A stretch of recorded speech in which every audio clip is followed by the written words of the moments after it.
Thank you to everyone for making Chasing the Swallow, Truth, Science, Hope for Pediatric Feeding and Swallowing Disorders an international bestseller. Y'all, I am so grateful that this book has traveled the globe and it has touched the lives of so many. So thank you.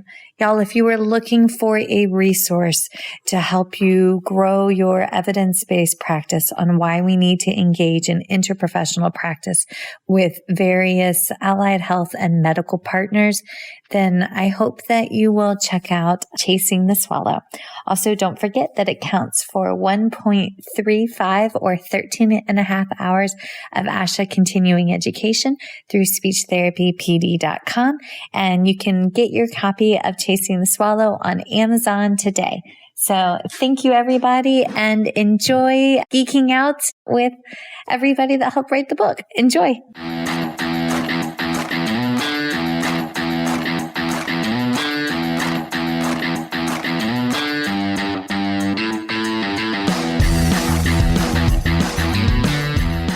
Hi, folks, and welcome to First Bite, Fed, Fun, and Functional, a speech therapy podcast sponsored by speechtherapypd.com. I am your host on this nerd venture, Michelle Dawson, MS, CCC, SLP, CLC, the All Things Peds SLP. I am a colleague in the trenches of home health early intervention right there with you. I run my own private practice, Heartwood Speech Therapy, here in Coletown, South Carolina, and I guest lecture nationwide on best practices for early intervention for the medically complex and fragile child. First Bite's mission is short and sweet, to bring light, hope, knowledge, and joy to the pediatric clinician, parent, or advocate. By way of a nerdy conversation, so there's plenty of laughter too. In this podcast, we cover everything from AAC to breastfeeding, ethics on how to run a private practice, pediatric dysphagia to clinical supervision, and all other topics in the world of pediatric speech pathology. Our goal is to bring evidence-based practice straight to you by interviewing subject matter experts. To break down the communication barriers so that we can access the knowledge of their fields. Or, as a close friend says, to build the bridge. By bringing other professionals and experts in our field together, we hope to spark advocacy, joy, and passion for continuing to grow and advance care for our little ones. Every fourth episode, I join in. I'm Erin Forward, MSP, CCC, SLP, the Yankee by way of Rochester, New York transplant, who actually inspired this journey. I bring a different perspective, that of a newish clinician with experience in early intervention, pediatric acute care, and nonprofit pediatric outpatient settings. So sit back, relax, and watch out for all our squirrels and enjoy this geeky gig brought to you by speechtherapypd.com.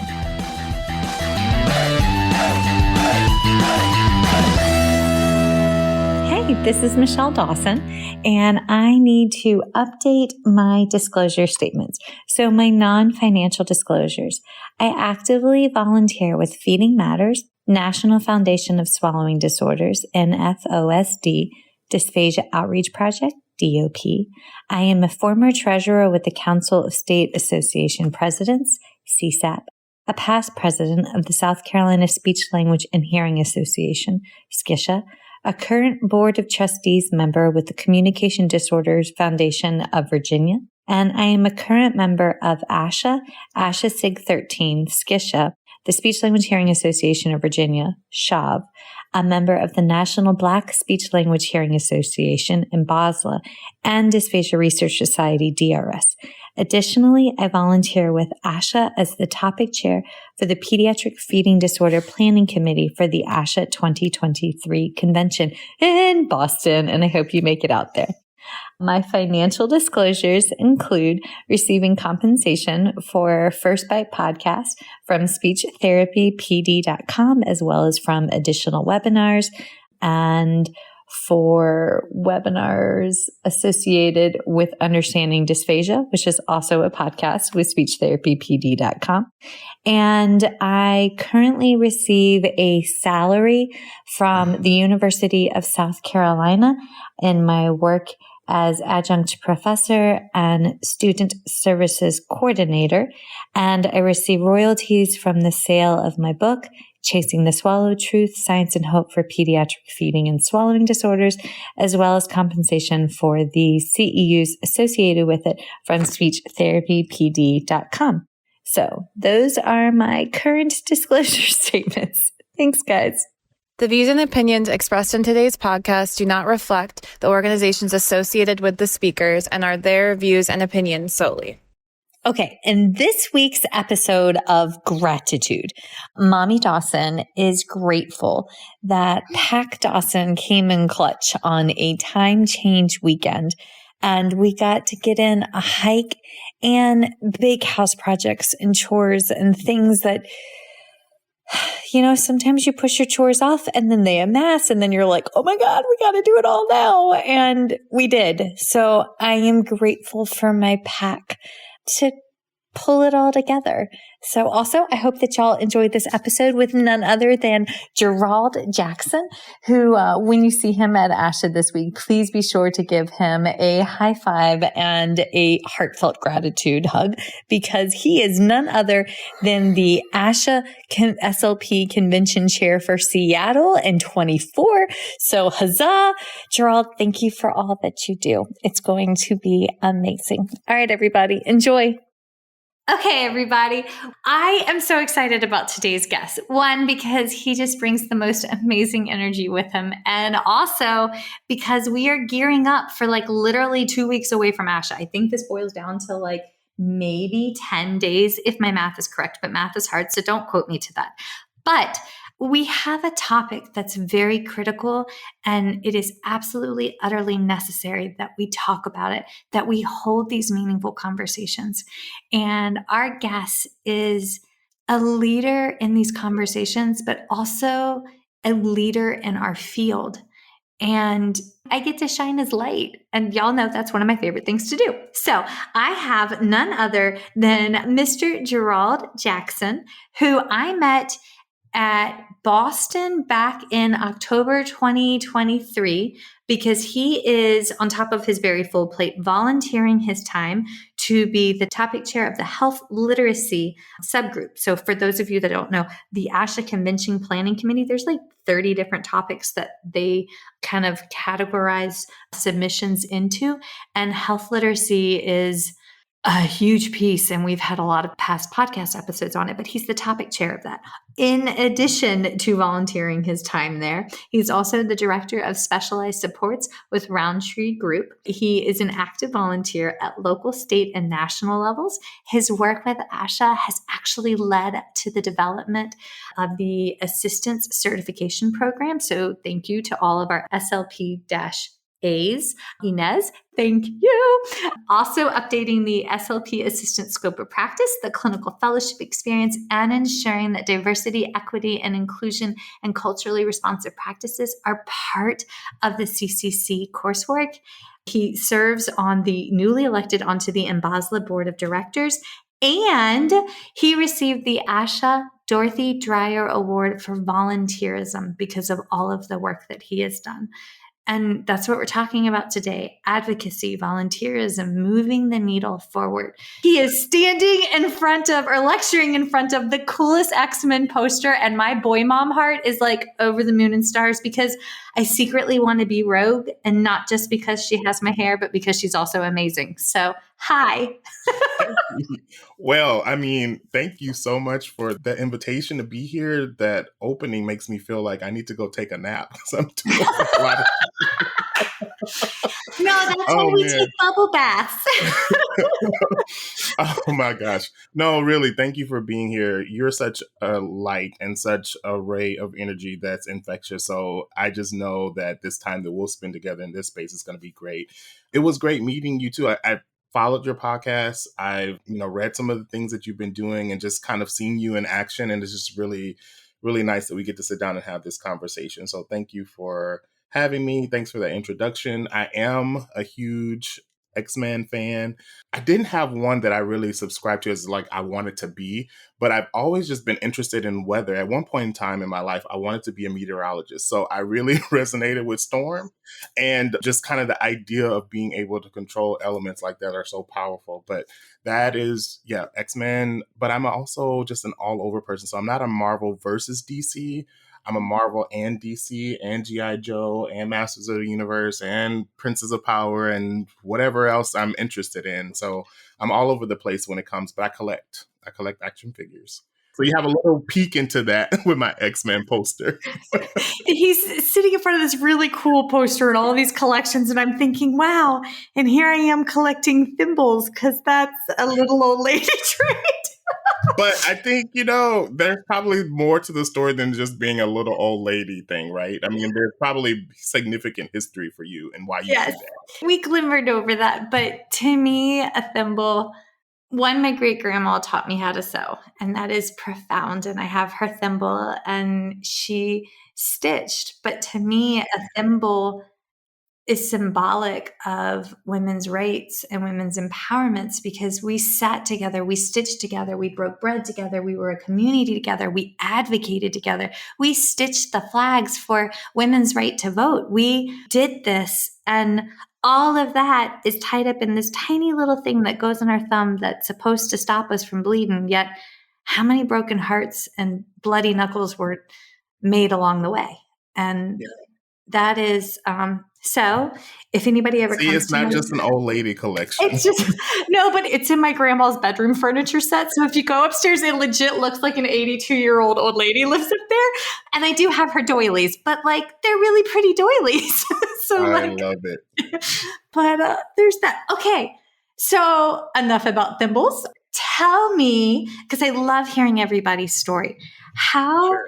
did you first learn about being a speech pathologist, and where, take us from the beginning there? Okay, so it's an interesting journey because I like to tell people that my walk in speech language hearing sciences has it's been a divine walk.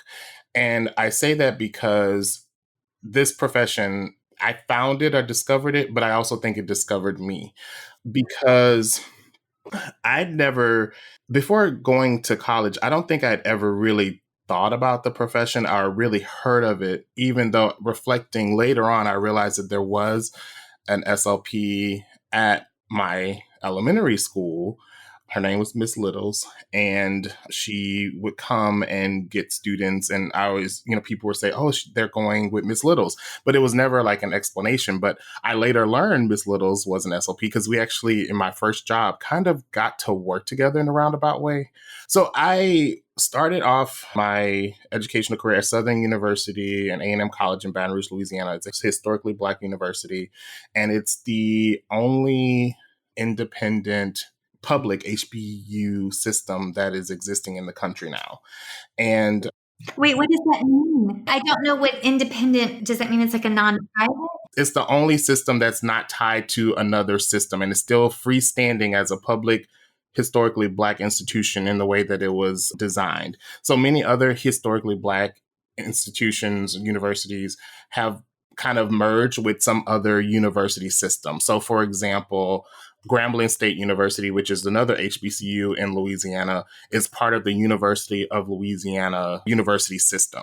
So it's a part of another system. So it's not a freestanding HBCU anymore, as it's a part of the larger system of universities that exist in the University of Louisiana system. So many other HBCUs around the country, except the ones that are private, are part of another system. So Southern University is standing still as its own independent public HBCU.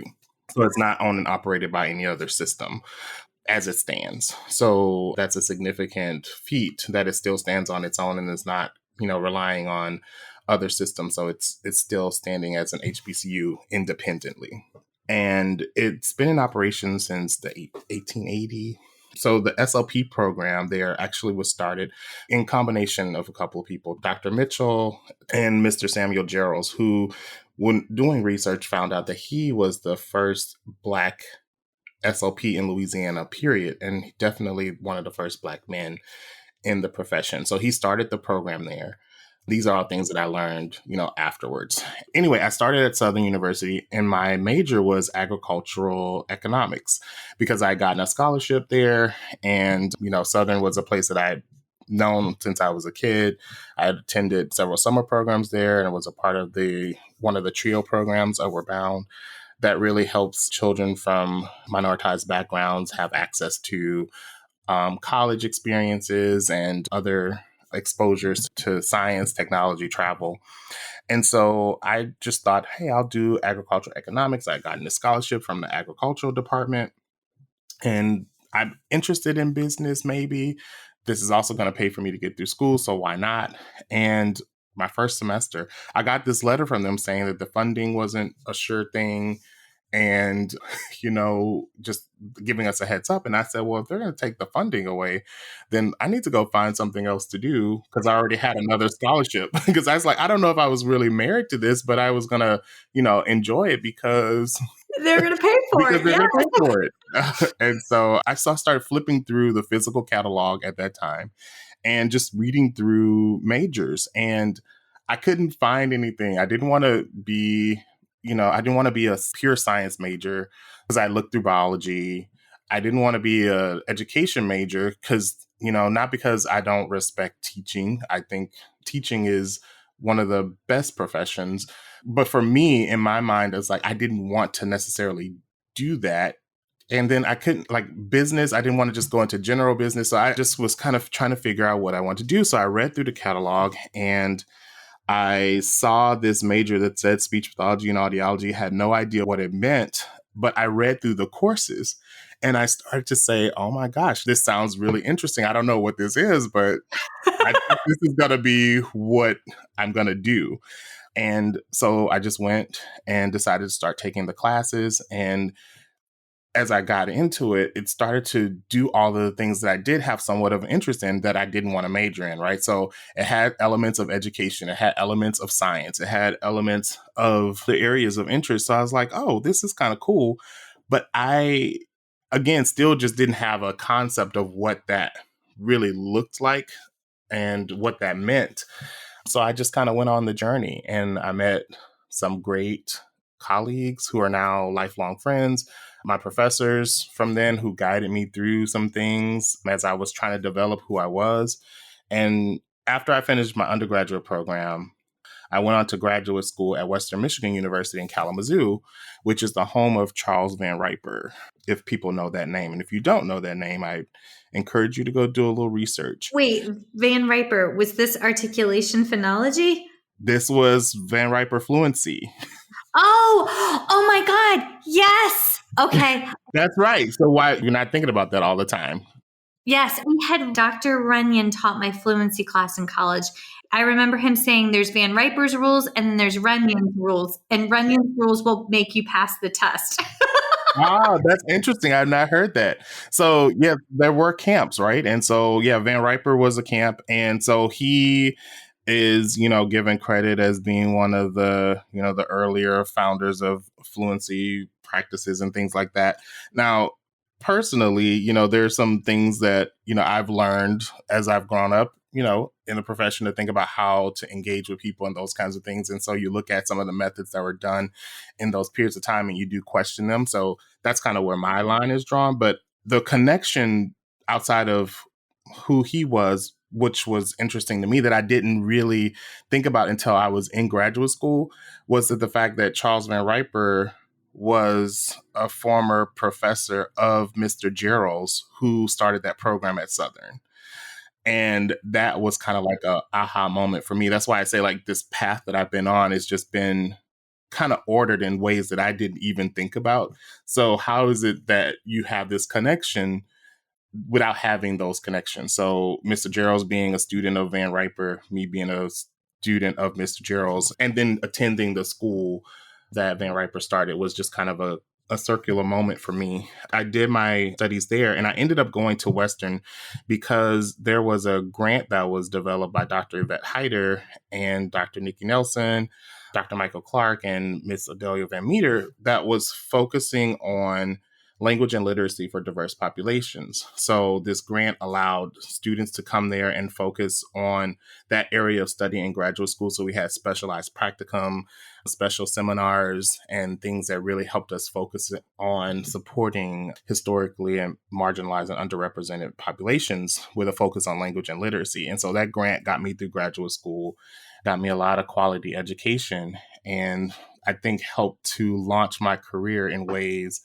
that I would have never expected. And again, those kinds of connections and the initial path led me to come back to actually working as a faculty member there at Western.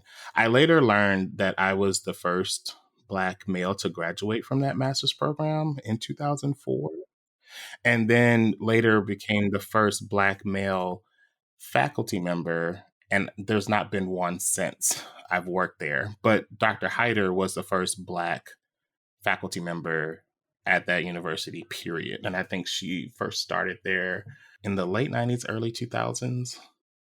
But she was also a student there too. So it just really is an interesting kind of history there, and the connections that have been made, and the way that things have fostered my growth in my career. So that's kind of how I started. I say I stumbled into it, but I think it found me, because a lot of the interest that I had in the profession or in professional life, or what I thought professional life could look like, was found in this major and in this profession. My interest in science, my interest in technology, my interest in the education of others, even though I, like I always said, I never wanted to be a teacher, but then there's been a part of my life where I have been teaching.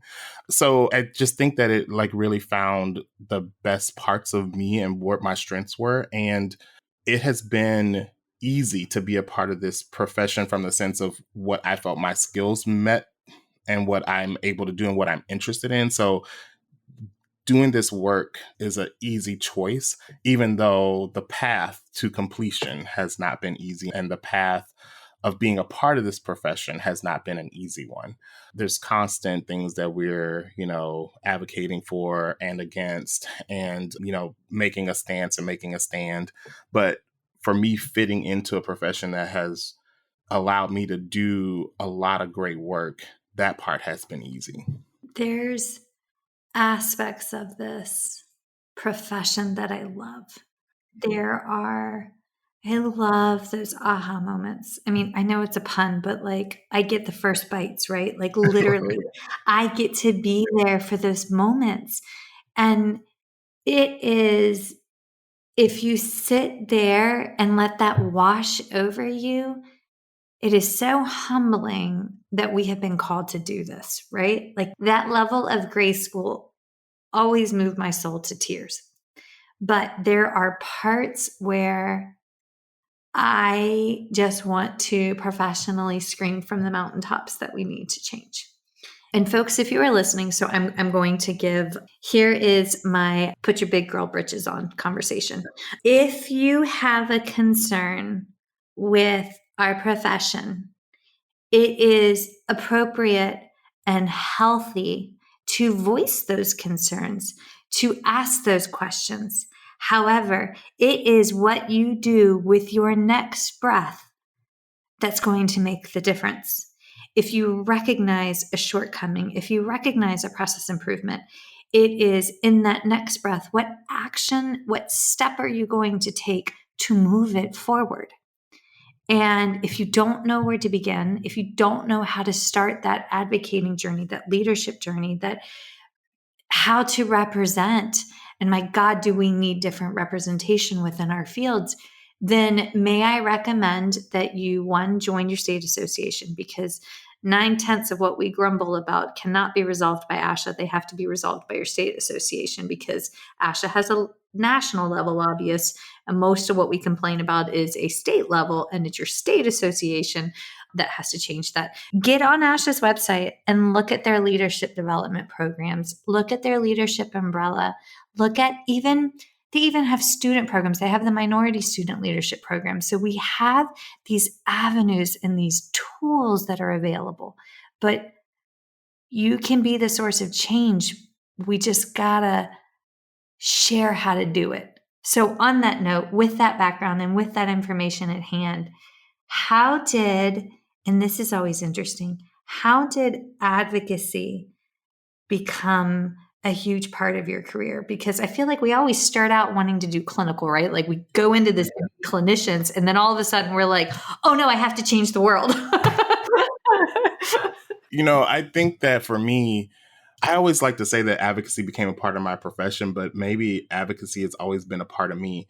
And from a young age, and there are stories that people remind me of from my hometown of things that I supposedly have done for people. I don't even remember that. They say, I remember this one time at the bus stop, some kid was picking on me and you came over and you were like, leave him alone. And, these kinds of things. There was a time where a friend of mine was being harassed and I witnessed it and I told her, I was like, hey, that's not supposed to happen. Like, we need to do something about that. And she was like, well, I don't know what I should do. And I said, well, come with me. And so I took her to the principal's office and we just kind of, talked through it and things. And people will come and tell me like, you remember you did this and you said this. And I just am like, wow. So I guess I've always just been in a sense, really thinking that justice was important and not exactly sure where that came from. But I just, in seeing things and thinking about how people are treated and just maybe even hearing stories from my family about how, in history we've been treated and how they endured things. I had an aunt that was one of the groups that helped to integrate the high school in our hometown. And so maybe it's just been a part of just my DNA to speak out on things or to advocate for what we need to be doing and what needs to be done to support all people. And so I guess maybe that spirit comes out in the work that I do. But growing into this profession, I think also as a student, I used to have to advocate for myself because, going to college it was something I always knew I needed to do, but I had to find ways to get there. So I had to make sure I had the grades. I had to make sure that I had the activities. I had to make sure once I got to college, I maintained all those things. So it just was surviving, right? And finding out what I needed to do to keep myself afloat and to find out what was being done to make sure that people were supported. And if I had to ask a question that was uncomfortable, then I'd be the one to ask it because how else will we know? So I think it's just been part of the fabric. And so transitioning into this profession. So again, I started off as a student in the HBCU. So everyone who I took courses with were Black students. So Black professors learning about, development and all these things from people who were Black. Went to graduate school. That totally changed. And that was the first time that I realized like, oh, so I'm not one of many anymore. And as I went through graduate school, there were things that happened in our graduate program that just didn't seem right. The way that students were being treated, some of the things that were happening in our program, even down to the point, and I had this conversation with a friend the other day, to the point where, even being funded as a student, there still was limitations on, how far your money went. And so I was looking through the courses, and at this time, everything wasn't required like it is now. So I was looking at my money, I was looking at how much I needed to live, and then I looked at this course and I was like, it doesn't seem like it's required for certification. This is how nerdy I was. Like I would go and look to see what I needed. And so I said, well, this isn't a graduation requirement. It's kind of like an elective. Do I have to take this course? Because I said, I wonder if I can afford it. So I went to my advisor and said, I don't think that I'm going to be able to afford this. So do I have to take it? And his answer was, no one's ever asked that question before, but no, it's not required. And I said, well, can I elect not to take this course because I need to survive and I need to eat? No, but this is academic literacy, which is a whole concept that Dr. Norman taught me when her and I were working together. I remember coming to her saying, I have 3 students that haven't completed the requirements to start clinicals. And so she sat me down and she goes, we looked at the students, we looked at the requirements, and she goes, Michelle, she goes, honey, let me teach you. Whenever I talked to Dr. Norman, I always brought a notebook, a highlighter, and a pen because when she taught, right? And it was the very first time I learned about academic literacy and why the 3 students that hadn't completed the test, they were all Black students, but they were first generation graduate students. And I did not equip them with additional information on the steps on how to do it. I didn't know that those resources and materials would set them for success. I didn't know. And then after that, it was, okay, Dr. Norman, what do I need to do? But like, she mentored in ways that, having attended PWIs and being a white female, I just took for granted because I didn't know. But also, I don't think I would have asked had it not been for Dr. Burns and Dr. Norman teaching me and growing me, right? That's a very raw, I mean, like, I would have continued not knowing had they not instilled the desire to learn more. Yeah, I love that. And I would like to think that that was part of my foundation at Southern before I left and went to Western, to ask the questions about, do you need this and what do you need? And so when I'm at Western asking my advisor with a curriculum that's laid out, that's supposed to be lockstep, and here I am with my little self saying, hey, do I need to take this course or not? Because, I don't know if a lot of people understand that, everything is developed, yes, but everything maybe is not written in stone and it's not etched and it can be changed. And so that was one of the things that came up. And so my advisor at the time, Dr. Clark, said, we haven't had anyone ask that, but it's at this point, no, it's not required. Are you sure you don't want to take it though? The skills, that's like, I would love to take the course, but I can't afford it. So me speaking up, he got me some extra funding from another source.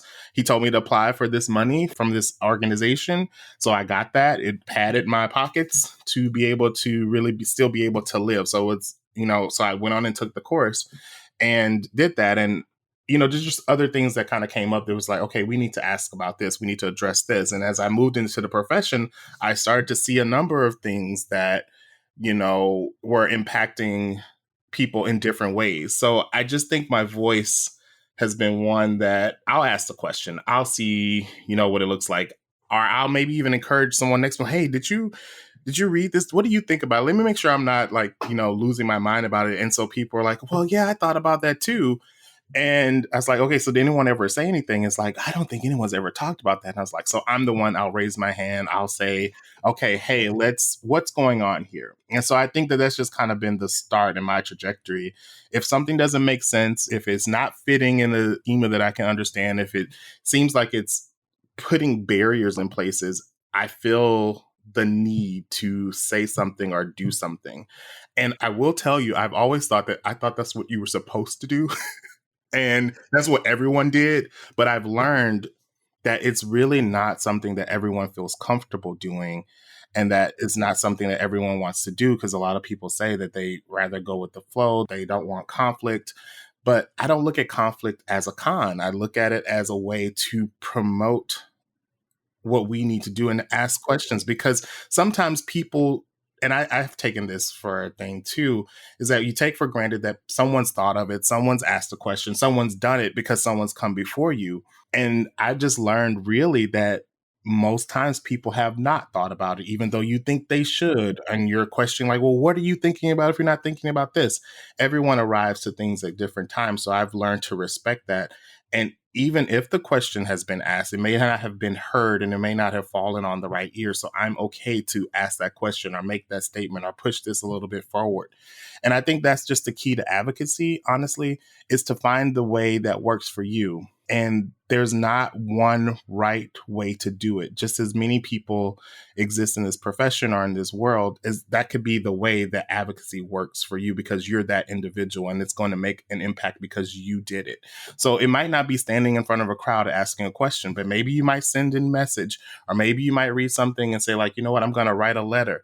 Maybe I'm going to actually go to sit and testify in front of Congress. Maybe I'm going to actually decide, instead of maybe creating the situation where we're going to do a march, I'm going to actually go and volunteer my time on this committee so that we can talk about these things. So I think that there are ways that you can find your voice being put out there to focus on the things that matter to you, but also that matter to the bigger picture. So I don't think that there's one way to do it. I just think that the thing is to do something. And I like the way you said it earlier. When you find that something's not right, when you find that something is questionable, the next breath that you take or the next thing that you do is going to be the most important. So I love the way that you put that, because it really is taking that step. Like, yes, it's one thing to think about it. It's one thing to talk about it with someone else. It's one thing to make a comment on social media, but what are you actually going to do that's going to potentially change or impact or improve the way that we're operating, not only as a profession, but just in our lives? And you're right, state advocacy is huge.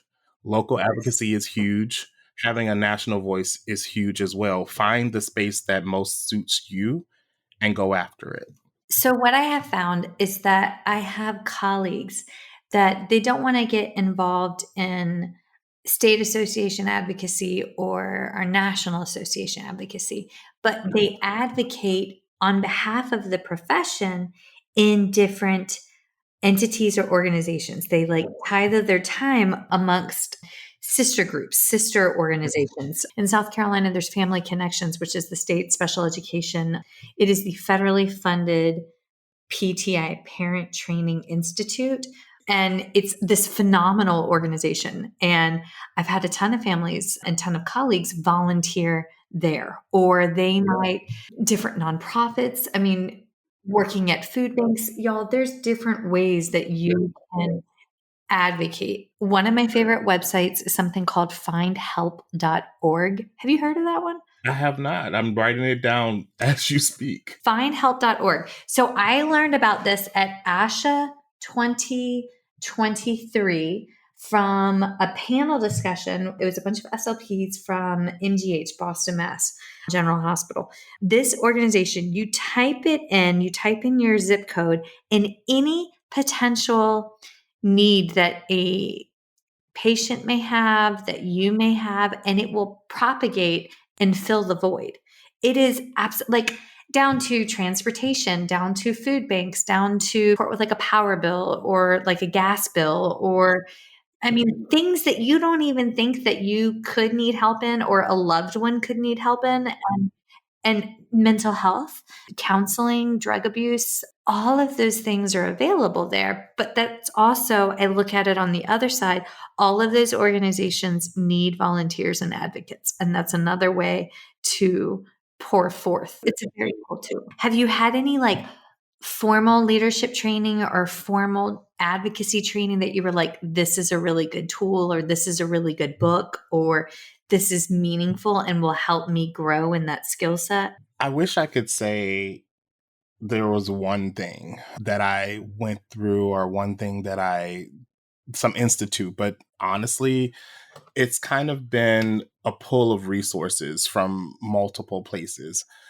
It's been people who I've looked up to as mentor, who have become mentors and now lifelong extended family that I've seen in roles that they've been in or that I've wanted to emulate, that have had the biggest impact on me. And it's talking to those individuals who I've seen how they've operated and what their life looked like and how they handle situations, starting back from some family members, my mom and my dad, my grandmother, even learning things from how my younger sisters have led their lives in ways and how they advocate. Wait, there's a story there. And like, there's a story, but just even how they were as kids versus how I grew up.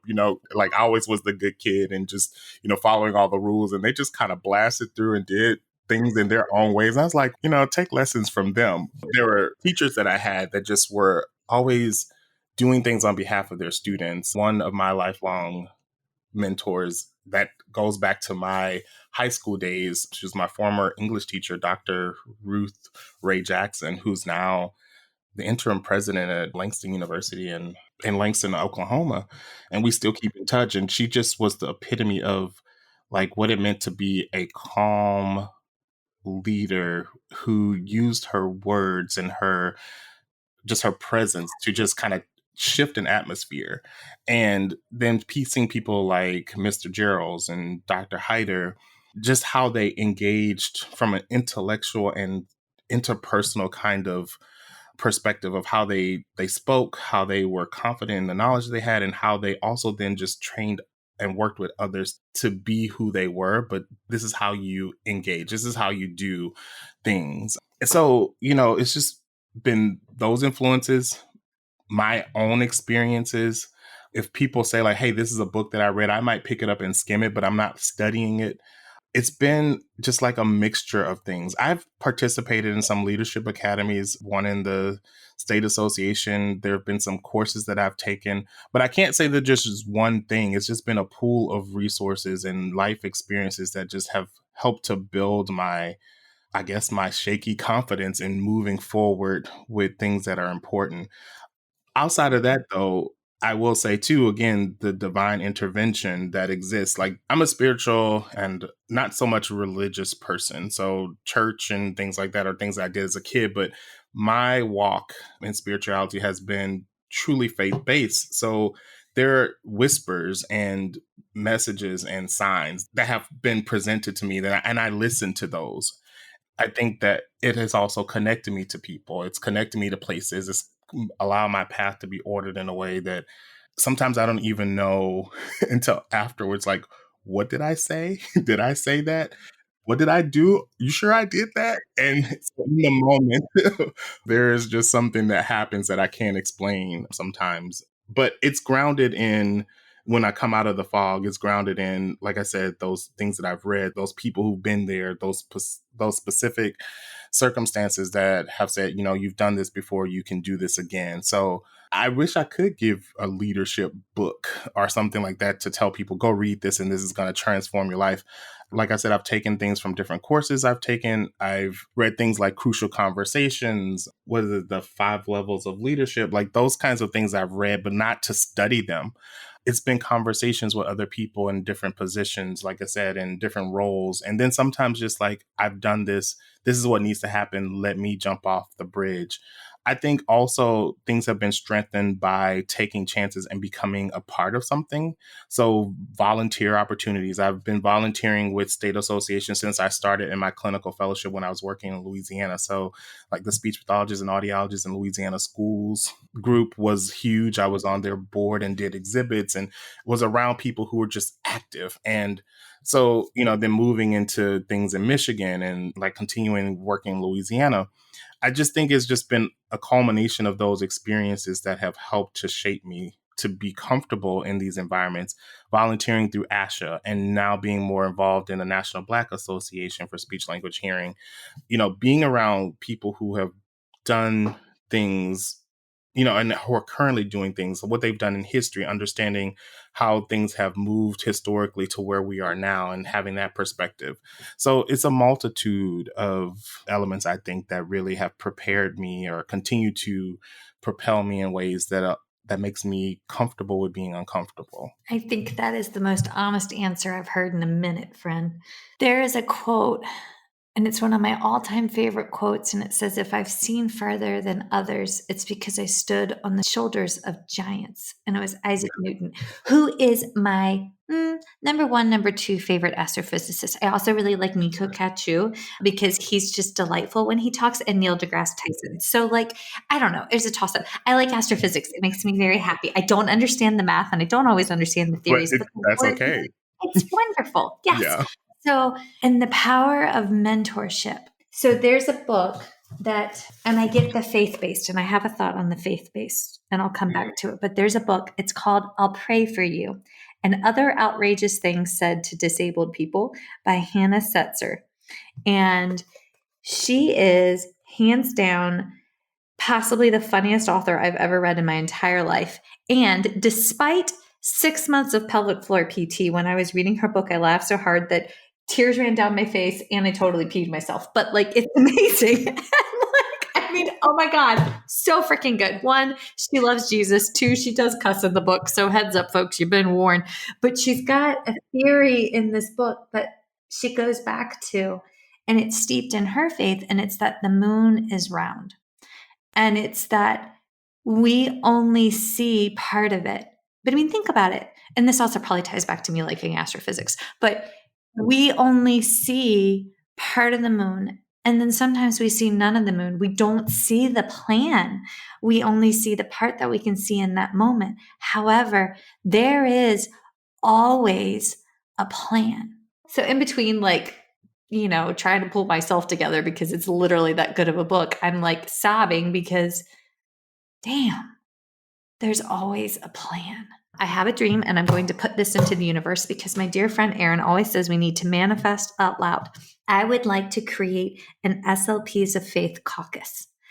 I want a caucus where we can sit down and talk about our faiths and talk about our different faiths and the holidays and how we honor those. But that is so intimately intertwined to my work as a PFD therapist because I break bread with families, right? Like I work with them during their meal times, which means I need to understand, talk to me about the foods. What is your customs and how you prepare your meals? What foods don't you eat? What foods do you eat during your Holy Week or do like those things? But I want us as a profession to have a caucus where we can go to for a repository of this from all the different faith backgrounds that we interact with. Because a couple months ago, I can see their faces, but I don't remember their names. I had two representatives from the Asian Pacific Islander caucus on, and they said that there was over, I think,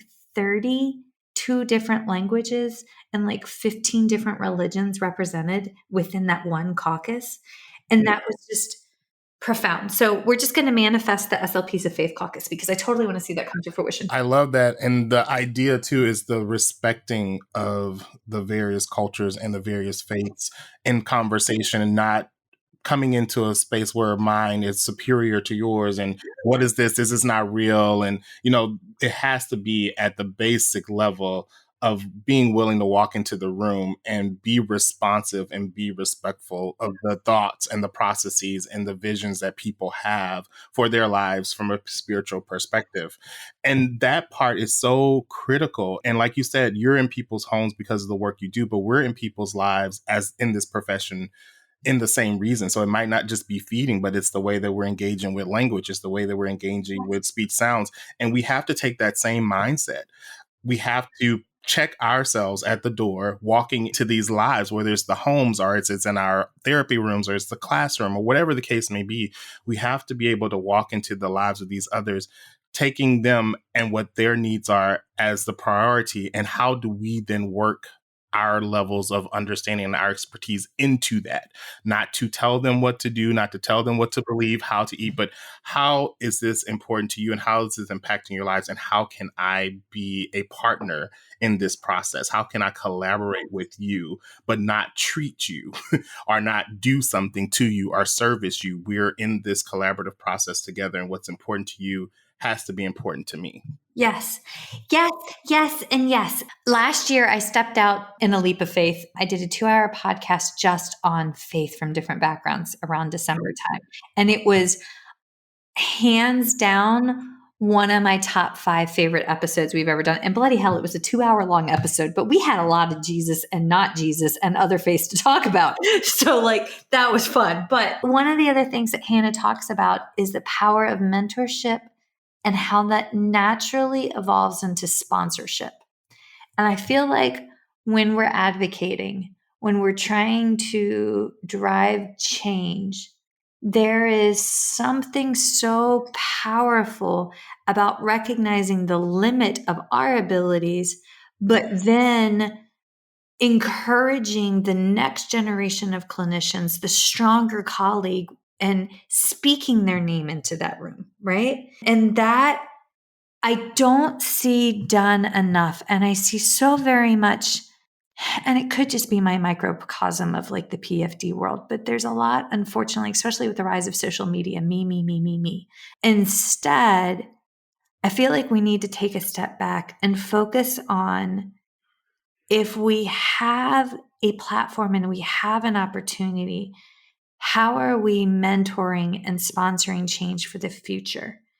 Which segues me into the mentoring and sponsoring of the SLPAs, because I feel like that is a natural progression of our careers, is to pay it forward for others. Does that make sense? It does make sense. And honestly, like I said before, and just like you quoted, I'm here in the ways that I am here, not just because of my own resolve, but because of other people nurturing me, supporting me, pushing me, even if it was, in some ways that I didn't want to be pushed. Um, and Oh my God, do I understand that? and some of the things that you want to stay comfortable with, and having people who understand you and respect you enough to tell you what you need to hear, also what you don't want to hear, and just kind of fostering things in you that you didn't even see in yourself, because we are our own worst critics, but sometimes people see things in us that they see as so special, and we don't understand why. And then maybe later on, because of something you've done, you're like, oh, that's what they're talking about. Oh, this is why I'm doing this. And it's been those foundational folks in my life who have made me see the value of what it means to pour into someone else. So I think I've taken that spirit in many ways and wanted to be a resource or a vessel or a support to others. And that started, I think probably early on too. I remember being a clinical fellow and working in one of my schools, and there was a professor at Southern University who also worked in the schools. And she's like, hey, I have some students and they need to see what you're doing. And I said, but, her name was Miss Anderson, Kalita Anderson. And she's like, they need to see what you're doing. And I was like, I'm just doing, my therapy. I'm trying to figure it out. I'm a CF. She's like, no. They need to see what you're doing. Because I guess I was doing things. I thought it was what was supposed to happen. So for instance, I would always do integrated or inclusive type supports with students in specialized classrooms. So instead of them pulling them out, I would always go into their classrooms with my kinder and preschool students. I would always go in and do those even as a CF. And it's also part of like my training. And so they were like, no, people don't just do that. Like even my principal one time asked me what I was doing in the classroom. And so I had to kind of explain. So she sent some students to me and my CF, like 3 students who would come and observe me on like Tuesdays and Thursdays. And here I am as this clinical fellow feeling like I don't know what I'm doing, but it's kind of started there early on. It's like, well, sure, come see what I'm doing. And then it clicked to me. Here I am. I'm a Black man who is doing this in this profession, right? That's not something you see. So when I realized it was not just representation, it's what representation does and what are you doing and how you're being seen by others. You can't always dictate how other people see you and what that means to them. So it just started to open my mind up to like, hey, if you see it, then come on, I'll show you what I know. And then that's just what we'll do. And I think that's the attitude that I've taken is I'll show you what I know, and then you can probably take it further. So I've just taken that on. So mentoring students, mentoring and working with assistants. I learned about the level of profession as an assistant as an undergraduate because many of our students at Southern were like, they would talk about moving away and going to get a job with their bachelor's degree. And, it always been pushed in our minds like you needed a master. So I'd ask like, well, what do you mean? It's like, oh, you can work as an assistant and, and start your career and do those kinds of things. And then I learned later that some people decided that's the level of the profession that they want to practice. And so growing up, I would hear, oh, they're just an assistant, or, oh, they didn't get their master's degree. And then I remember those conversations from being a young undergraduate saying that some people actually, this is what they want to do. So I started to research and understand that there are factions in our profession that we are looking down upon when actually we should be embracing. So that kind of catapulted me to think about, okay, so I know people practice as assistants. They've been practicing as assistants for a long time. Why are we having these pulls in the profession say that they don't belong, they can't do this, they can't? Well, what can they do? What education do they have? They have, in many cases, a bachelor's degree. Now we know there's associate's degree, but even so, it's a specialized skill set that they've developed. It's specialized work that they know how to do. And they're able to do that with the support of an SLP who's gone on to get complete certification and licensure, full certification. Why are we not embracing the aspects of our career and the professional development that happens at different levels? Assistants are not unique to SLPs. They are in every aspect of healthcare. They're every aspect of the world. Yes, in many instances, respected and highly regarded. Why are we looking down upon the people in our profession who have a very specialized skill set, who work and can be the extension of our professional selves that helps us to address the needs of communication that we can't continue to do until we continue to grow as a profession? So why will we look at this as something that we can't build upon positively to support the various needs of those who come to us. So it became very important to me to advocate for that.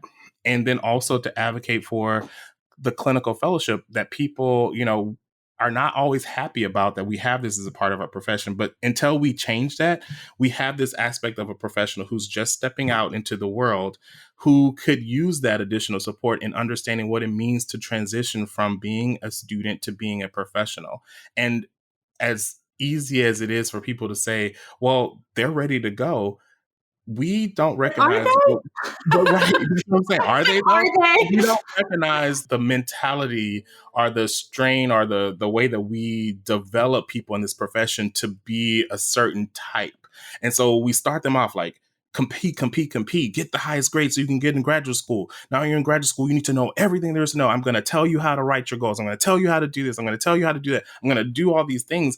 But at what point in time are we positioning them in many instances to become their own thinkers, to be their own professional, those kinds of things? So then we drop them off after graduate school and tell them to go out into the world and work, but they're still looking for someone to tell them what to do or to tell them how to write in many instances. And we have not taking the time to give them the supports that they need to be comfortable and being independent, critical thinkers. But we've set them up for this success and then drop them off and expect them to go and just kind of fly. But we haven't cultivated an environment to where they should feel comfortable doing that, or that we haven't made them second guess themselves. So for me, the clinical fellowship is the time to reclaim that and give them the support that they need. Let them fly. Let them see what it means to be independent. Let them have those successes, and we support that. We also add to what they're learning. We tell them these are how things look in the profession. We show, this is how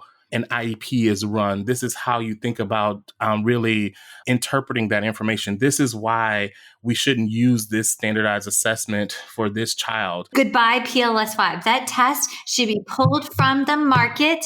It was inappropriately normed. If you were using that test, you were failing before you begin. So saith my clinical educator hat. Okay, I'm done. Sorry, that thing makes me mad. Well, it's a lot of those things too, but we have a culture where we're saying we have to do these things. This is what we do. This is the standard of practice. And it's like, well, is it standard for everyone? What's standard? It's just like even calling everyone normal. What's normal? What's typical? Why do we use these terms in this way? So let's really challenge ourselves to do things differently, but feel comfortable to step outside of what you've been trained to do and then do what's best for the person or the individual or the family that's in front of you. And that's where I think a lot of our students transitioning to professionals have some difficulties, even sometimes our assistants, because they've been told, you can't do this, you can't do this. But what are the parameters we're setting to what you can do? And then, yes, then when you need the support, reach out to those of us who are supervising or mentoring you. I think the empowerment of you can do this work, you have gotten the educational support, you've gotten the training. Now maybe you just need some support from someone else to say, like, this is what we're going to put into practice. And I feel like for me, that has been a calling as I've evolved to say, I've done these things. Like I said earlier, I've challenged, I've questioned, I've spoken out, I've decided to, join these things. Let me tell other people, this is how I've done it. This is how it's worked for me. This is what I've seen. And is it going to be perfect 100% of the time? No, but you can be successful in this. One of my CFs, who now is my lead SLP in Roundtree Group, she continues to joke about the time that we were in an IEP meeting and we were talking about the progress for this particular student and the goals that were outlined. And she started to kind of lose her way in how she wanted to explain a particular concept. And so she was going into it and I could see that she was getting nervous. So I just kind of looked at her and I just kind of gave her a nod, like, and just kind of mouthed, it's okay. And then she kept going, but then she said she stopped and she looked at me. She's like, help me out. Help me out. Like, what am I trying to say in the meeting? And I could tell she was getting flustered. And I said, Faith, you're good. You're in a good space. Keep going. And I think she really wanted me to give her the answer, but I wouldn't because I knew it was right there on the cuff. So she took her breath and then she went on and did it beautifully. And I think there's just something different, but we could give you all the things you need, but you already have it. You just need to unlock it. And I'm happy to be the person to push you to unlock that. And so I feel like it's what we need to continue to do because someone has done it for us. And we have to be mindful that's a part of how we've decided to build this profession. And until we decide to change it, it takes us being that guy for that next person. Honey, I would hug you, but I don't know where you are in the world. So, like, air hug. I hope you feel this in the universe. So many thoughts. First thought, folks, if you're not aware, and honestly, those of us that don't actually engage in supervision of SLPAs probably are not aware. But, and Jarrold, correct me if I'm wrong, was it 2020 that the SLPA supervision cert came out, or was that 2021? So, yeah, it was 2020 when the standards updated to include the requirement for continuing education for those of us who are mentoring and supervising. So that's SLP assistants, students, and clinical fellows. 2020 standards indicated that. 2020 was also the year where certification was enacted at the national level for SLP assistants and audiology assistants. So if you want to achieve certification through ASHA to be a nationally certified audiology or speech language pathology assistant, then yes, that went into effect in 2020. In 2021 was the committee was pulled together to update the scope of practice for SLP assistants, and that went into effect in March of 2022. So a little bit over 2 to 3 years have been some major shifts in how we've been looking at the work of assistants. And it's been interesting too, because we rewrote the scope to expand it a bit with the work that assistants should be able to do. And of course, we always remind people that you have to look at your state licensure or your state regulation laws for how assistants are to be governed at a national level, which we hope that people will take a look at that and see that we did a peer review and we did a updated scope because we knew that assistants were doing was not reflected in the scope of practice. And so we find it important because many people have an idea that assistants can't work in medical settings. They can't work with certain populations, but it's happening and it's being done and it's being done to fidelity. So why is that not reflected in the scope? So those are some of the things that we work to put into place. I know there's a lot of controversy that comes into the question of should assistants be certified and why are we certifying assistants? And you know, the question could be why we're certifying anyone. But since we are, here are the things that we can do to ensure that you meet these levels of practice and that you are reaching the highest potential that you want to reach. And again, certification is an option. So if it's an option for us as SLPs, why couldn't it be an option for assistants? If you want to achieve this certification, then go after it. On this side of it, I think it's beautiful because it's validating to me.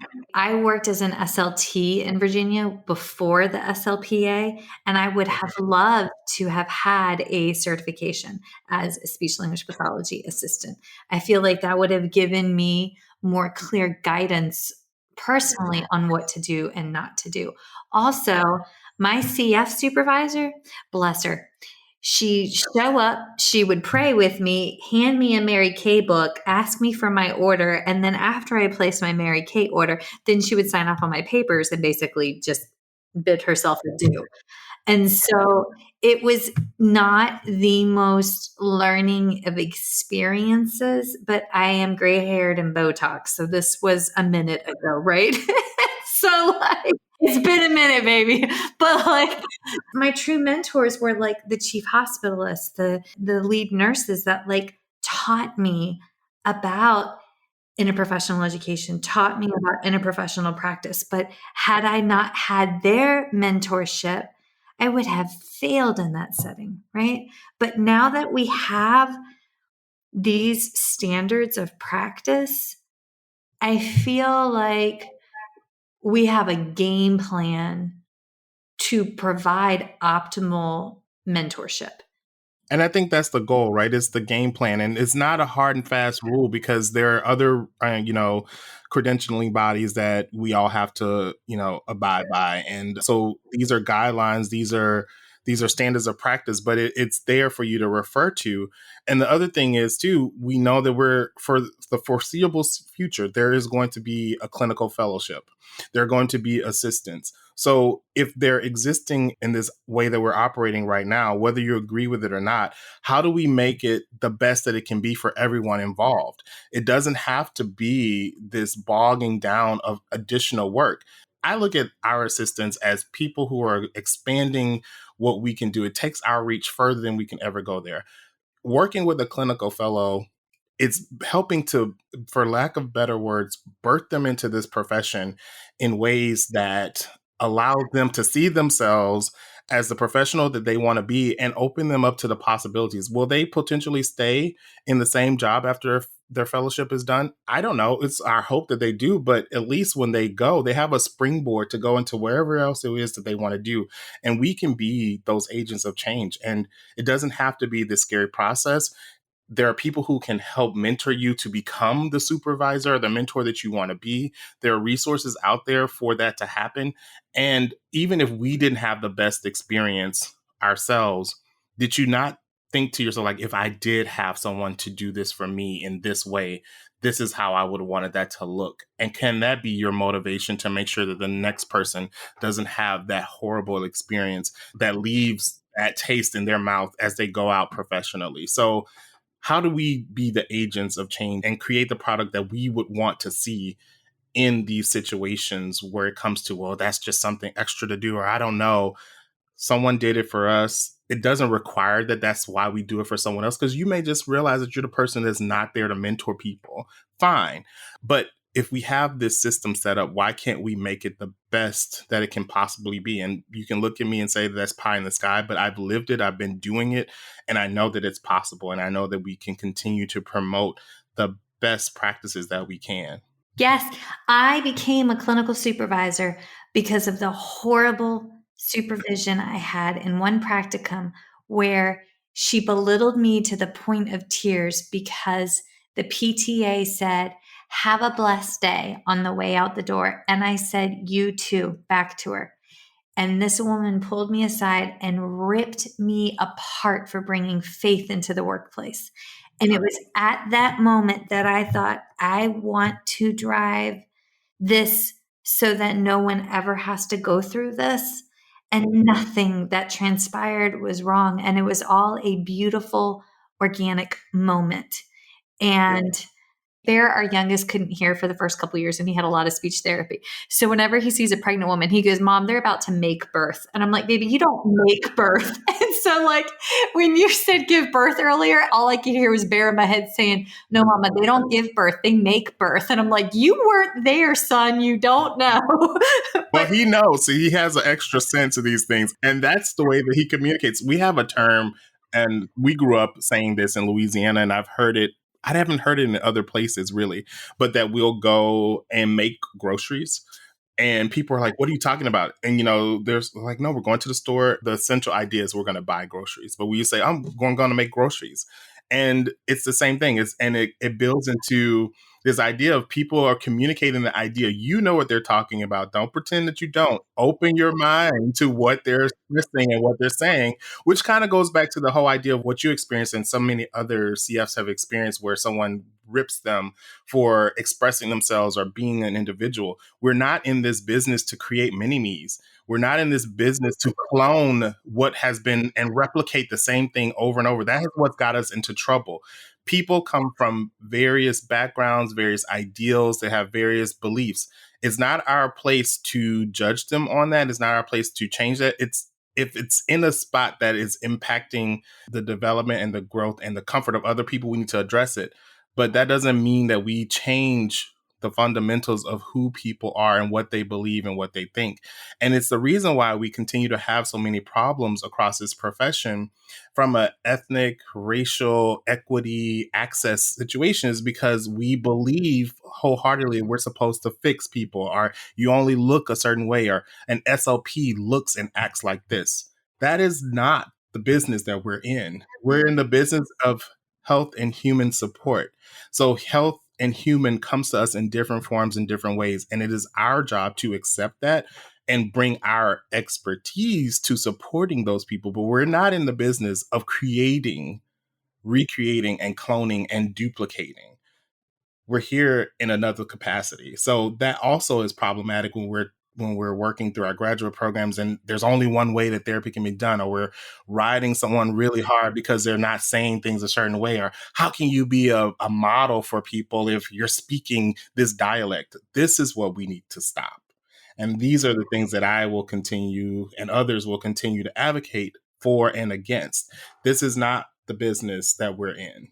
Even though that's the business people would like us to be in, we're not here to correct, to fix. We're here to support. We're here to encourage. We're here to enhance. We're here to collaborate. And that starts when we're training and educating our students and supporting and mentoring our clinical fellows and supervise our SLPAs. Amen, amen, amen. Oh my gosh, I wish my face hadn't frozen because I'm all like, yes, in the background. But like, folks, all Mr. Jarrold has seen this entire episode is me and two chins, but they're fabulous chins. I've worked very hard on them. Thank you. Well, so you haven't talked about this awesome mirror that's in the background that's reflecting the color of the background there. And then also, like I said, your rogue hair is right there and we can see you're not giving the highlights. Okay, wait, Rogue. Okay, on that note. Yeah, Rogue from the X-Men. I chose Rogue because my brothers called me Cruella DeVille because I was the mean oldest sister. And you know what? I'm not mean, but you can't duct tape your brother to a bed, Alden, because one brother tried to duct tape the other brother and I fussed at him. And all of a sudden I was Cruella. And I'm like, well, you cannot duct tape your brother. This is what happens when you have 5 children. Somebody will get duct taped or something. God help us. I don't know how my parents survived all of us, and we all turned out mediocrely okay. I mean, you know, we all got our quirks, but we did it. So. And do we know Cruella's true backstory, especially now since it's been reimagined? Like, why are you Cruella in this point? Am I always Cruella, or am I Cruella because I'm responding to something that you did? Yes. Was it Oz? Have you seen Oz? Yes. Yes. See, there it is. Oh my God. Okay, wait.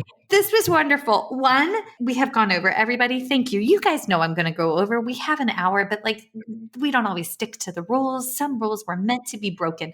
So you are the topic chair for the health literacy, and we are like 2 weeks away. So can you please share with us, if folks are coming to ASHA, is there like a specific health literacy course tied to pediatrics that you just want to say, this one's amazing, please go check this out? Oh my gosh. I mean, how do I choose? I feel like as a topic chair, I would be horrible to just pull out one or two. But, you know, the theme of the convention this year is igniting innovation. And I think that we were looking through and trying to pull through some topics that were really that we looked at as change makers, or, you know, initiating a spark or catching fire, those kinds of things. And so we have some really good talks from our group. I think there are ones, you know, in both speech pathology and audiology that are really talking about building capacity, bringing forth knowledge about how can we educate folks on not only what we do, but what's available for them to ensure that they have access to the care that they need. But two that really kind of come out that I probably would promote, probably we say addressing the links between health literacy and access to care by Mariah Morton Jones. And then the science of follow through, thinking about how executive function, therapeutic success, and lifestyle modifications are linked by Shusheta Kamath. I love Sujata. I know her. We're CSAPers together. She is amazing. Also, maybe culturally responsive research by Dr. Keisha Lindsay Nurse, and then optimizing your hearing aid or cochlear implant programming appointment, Michelle Hugh from audiology. So, you know, there's Dr. Tabia Pope, who's going to give us information about, you know, traumatic brain injury. There's information about audiology meeting the needs of Spanish-speaking populations. Health literacy is on fire. So I appreciate you asking that. We had a lot of great invited speakers, and I just think that it's going to be a great convention. The convention co-chairs have done an amazing job. You were a topic chair, so you know what we experienced with Kelly and Jennifer, and just kind of how they've just kind of motivated us as topic chairs throughout this whole process. And they've set a model for me as I'm going to step into being convention co-chair with my audiology co-chair, Kim Ward, for 2024 in Seattle. So we have a lot to live up to, but we're excited to do that. Yes. Kelly and Jen have done a wonderful job. And there are, y'all, I know I tell you every year to come to ASHA, but to be surrounded by colleagues, one, to be able to hug them again, because touch is one of my love languages, but to be able to be surrounded by them and to just sit in the room and soak it all in from somebody else is just, God, I freaking love that. I love that. And I know I'm a nerd. I'm like the nerd of nerds, but it's just, I don't know. It keeps me coming back. So, and if you're a student and you have a dream to come, but you have no monies, oh, do we get that? ASHA does have student volunteers, probably a little late in the game to apply at this stage, but just keep it in mind for next year too. Okay. All right. And then my last question, if somebody has any of the mad monies lying around, because my grandma raised me, and sometimes she would call her pocket money if she had a little leftover mad money, and sometimes she would call it love money if a body was in need. So if somebody has some mad money or love money left over, is there an organization, an entity, a scholarship that you recommend that folks could donate to pay it forward? So I would have to say, from a professional standpoint, if you're interested in donating, volunteering your time, becoming a part of something that is transformative, I would say look into the National Black Association for Speech Language Hearing. I will give a huge plug to the work that they have done for the past 45 years to move the profession forward from a standpoint that impacts needs of the Black community, especially as it comes to speech language hearing. It's a 503c nonprofit. We're continuing to move forward with supporting students and their educational needs. So there's scholarships that are being developed for Black men, particularly in the profession, people who are looking to become an audiologist. We also look to help students to travel to the convention that happens every year. So great organization, great leadership, great history, and the mission of what it's doing for not only the profession, but for people in the community. Give to Mbasla. And you can be a member. I'm a member. You can be a member because you joined, right? I joined. Yes. I joined, and then I joined and went to the membership meeting, and I sat next to Grace, but I was at the table with Grace Howe, the chair of, I think it's North Carolina Central University. Okay. Yeah. And then I might have butchered that. Grace, if I butchered it, wholeheartedly apologize, love. But Tony Robinson, I've never met him in person. Am I saying that right? Tommy Robinson. Yeah. Okay. Yeah. Yes. He was at the table. That man had me in stitches the entire membership meeting. And oh my God, it was so much fun. Like, I don't know how I got the right table, but that table was like. Sound like you hit a jackpot of some great people. Wait, Lemmy was there. Lemietta yes.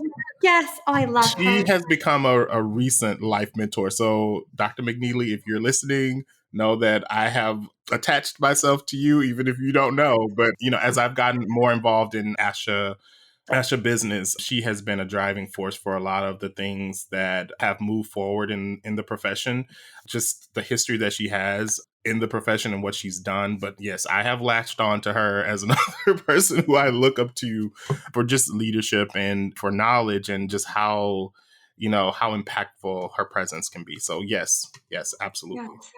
She sparkles.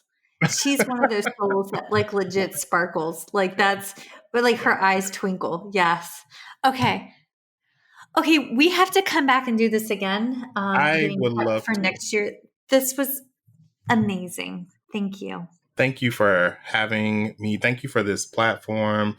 Continue to do the great things that you're doing, not just in feeding and swallowing, but just in the message that you're giving to those who are out there listening and wanting to be empowered and think about what it means to have meaningful conversations that hopefully spring into action. So that would be my call for everyone listening, is if there's something that's growing inside of you, something that's gnawing at you, that you've had a question about, that you've wondered what to do, find a group to talk it out with if you need that kind of support. But also, like Michelle said, the next thing you do is to do something. So take action, and you can find your way to make it count. Okay, everybody.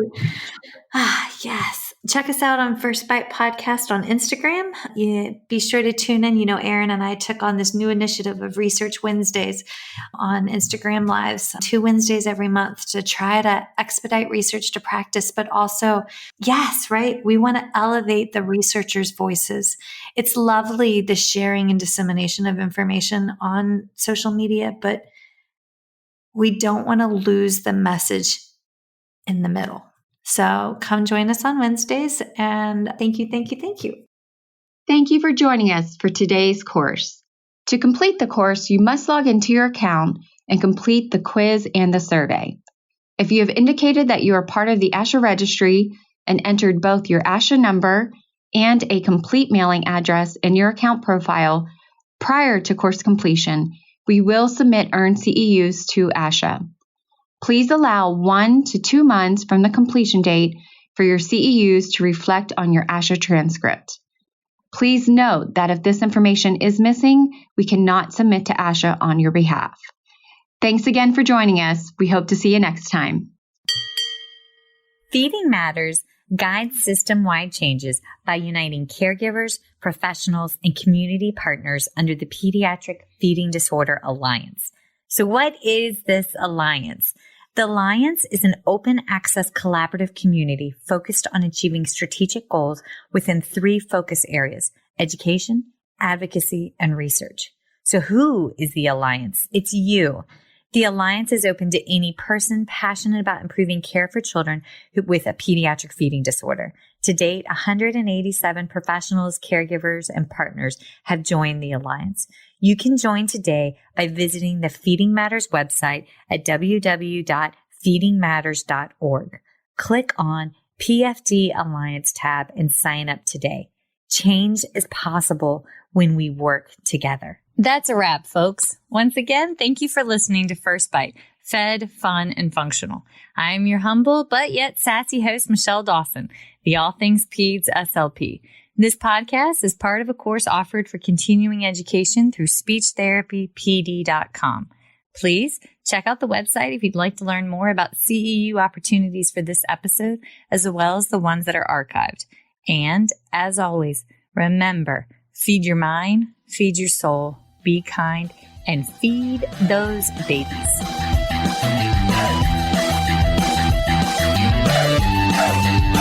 Hey.